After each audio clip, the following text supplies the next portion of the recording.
Hey, welcome to the One Piece at a Time Distilling Institute with your host, the alchemist of Indiana's Black Forest, Alan Bishop. Hey, this channel is all about home distilling and legal distilling. If you've got questions, reach out to us in the comments below, social media, or via bishopshomegrown@gmail.com. And don't forget to check out thealchemistcabinet.com. Hey guys, back yet again in this marathon session in the tiny bedroom studio. So, question from RPTV, who I recently answered a question from, more or less. So, does the reading of a hydrometer, an alcohometer, right, to read your proof, does that get thrown off by the sugars produced in barrel maturation? It's a really good question. So, most typical alcohometers are not incredibly accurate, right? The ones that you buy on a home scale, they're close, but they're not exact. The TTB approved hydrometers, which are crazy expensive, and they come in a set that runs different, proofs throughout the set to tell you what the actual proof and purity of the alcohol is, alongside a thermometer, are a lot more accurate. That I know of, it's such a small discernment. Man, I hope I'm not saying anything wrong here. I may have to go study this myself here shortly. It's such a small amount of wood sugar that's dissolved in that barrel matured product that it's not going to throw the hydrometer off so much that it becomes any kind of a major issue. So yes, the hydrometer should still read correctly after barrel maturation, or pretty damn close to correctly, one way, shape, form, or the other, and get you real close. Can it throw a little bit? Yeah, I'm sure it probably could. I suspect that this is obviously probably much more common if you're, maturing in a finishing barrel. I have a theory on finishing barrels myself, that if I bring a barrel into my distillery to work with, it's a finishing barrel, whatever it is, I don't care what it is, right? As far as, whether it's a mezcal or a cognac or cinnamon whiskey or curacao or wine barrels in particular, mead barrels in particular, I personally, from a quality perspective, I want that barrel as dry as it can be while still being sealed up. Like, I don't want a barrel that's got a gallon of something else in it, because to me, that's not finishing, that is blending, right? You obviously, as a distiller, would know if there's liquid left in that barrel by shaking it. You know what you're doing by adding whiskey on top of that. You're blending.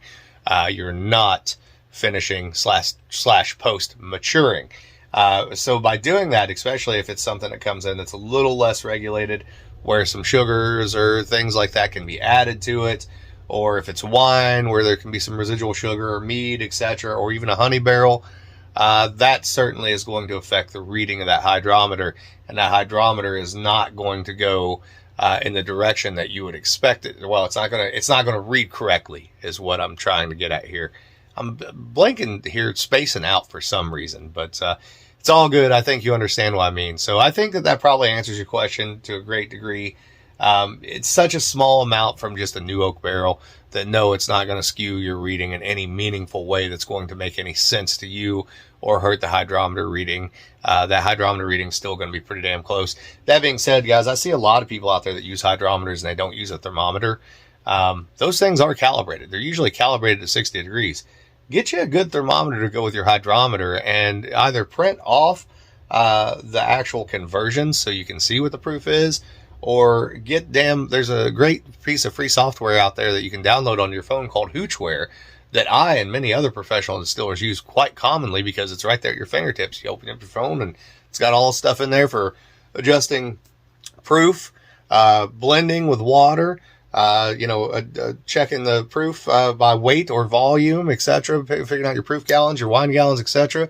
It's free. Download it, use it, put it to use, but get you a good hydrometer and get you a good thermometer. Also, the other thing is, not all those cheap hydrometers are made the same way. This is something I don't ever really see discussed either, and I'd have to go look at what the brands are on mine, but I can tell you that there are brands of those cheap hydrometers out there that are not off by like 1 or 2 proof. They're off by like 5. So always make sure you have a good high quality hydrometer that you can lean into to get a true proof reading off of what you're doing. So anyway, short video, guys. I apologize for that. As always, reach out to me with any questions you have. bishopshomegrown@gmail.com, thealchemistcabinet.com. Go to the warehouse one on there and order our stuff. It helps support the channel, etc. And reach out to me, bishopshomegrown@gmail.com, social media, and or the YouTube comments below.